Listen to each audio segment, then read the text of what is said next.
is another old English tale, author unknown. This one's called Binnorie. Once upon a time there were two kings' daughters lived in a bower near the bonny mill dams of Binnorie. And Sir William came wooing the eldest and won her love and plighted troth with glove and with ring. But after a time he looked upon the youngest, and her cherry cheeks and golden hair, and his love grew towards her till he cared no longer for the eldest one. So she hated her sister for taking away Sir William's love, and day by day her hate grew upon her, and she plotted and she planned how to get rid of her. So one fine morning, fair and clear, she said to her sister, "Let us go and see our father's boats come in at the bonny mill stream of Binnorie." So they went there hand in hand, and when they got to the river's banks, the youngest got upon a stone to watch for the coming of the boats. And her sister, coming behind her, caught her round the waist and dashed her into the rushing mill stream of Binnorie. "Oh, sister, sister, reach me your hand," she cried as she floated away, "and you shall have half of all I've got or shall get." "No, sister, I'll reach you no hand of mine, for I am the heir to all your land. Shame on me if I touch the hand that come 'twixt me and my own heart's love."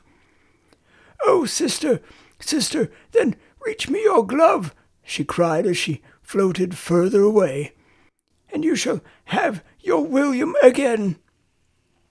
"Sink on," cried the princess. "No hand or glove of mine you'll touch. Sweet William will be all mine when you are sunk beneath the bonny mill stream of Binnorie."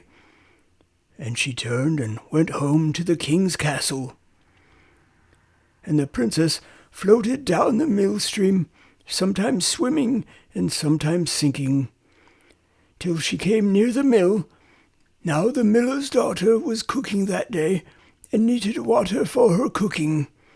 And she went to draw it from the stream. She saw something floating toward the mill dam, and she called out, "Father, father, draw your dam.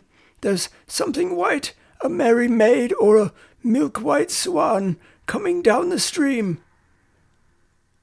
So the miller hastened to the dam and stopped the heavy, cruel mill wheels.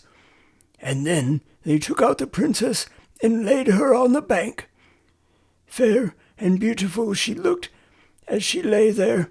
In her golden hair were pearls and precious stones, and you could not see her waist, for the golden girdle and the golden fringe of her white dress came down over her lily feet.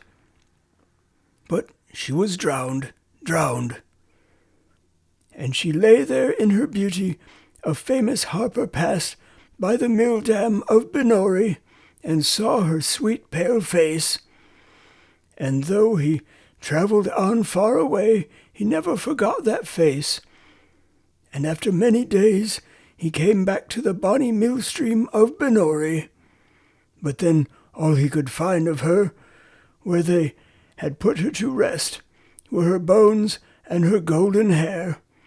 So he made a harp out of her breastbone and her hair, and travelled on up the hill from the mill dam of Binnorie, till he came to the castle of the king, her father. That night they were all gathered in the castle hall to hear the great harper, king and queen, their daughter and son, Sir William, and their court. And first the harper sang to his old harp, making them joy and be glad or sorrow and weep, just as he liked. But while he sang, he put the harp he had made that day on a stone in the hall, and presently it began to sing by itself, low and clear, and the harper stopped, and all were hushed. And this is what the harp sung.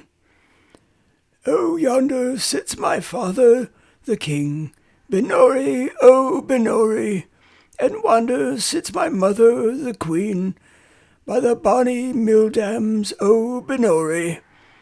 And yonder stands my brother Hugh, Binnorie, oh, Binnorie, and by him my William, false and true, by the bonny mill dams, oh, Binnorie." Then they all wondered, and the harper told them how he had seen the princess lying drowned on the bank near the bonny mill dams, oh, Binnorie, and how he had afterwards made this harp out of her hair and breastbone. Just then the harp began singing again, and this was what it sang out loud and clear. "And there sits my sister who drowned me by the bonny mill dams, oh, Binnorie." And the harp snapped and broke and never sang more.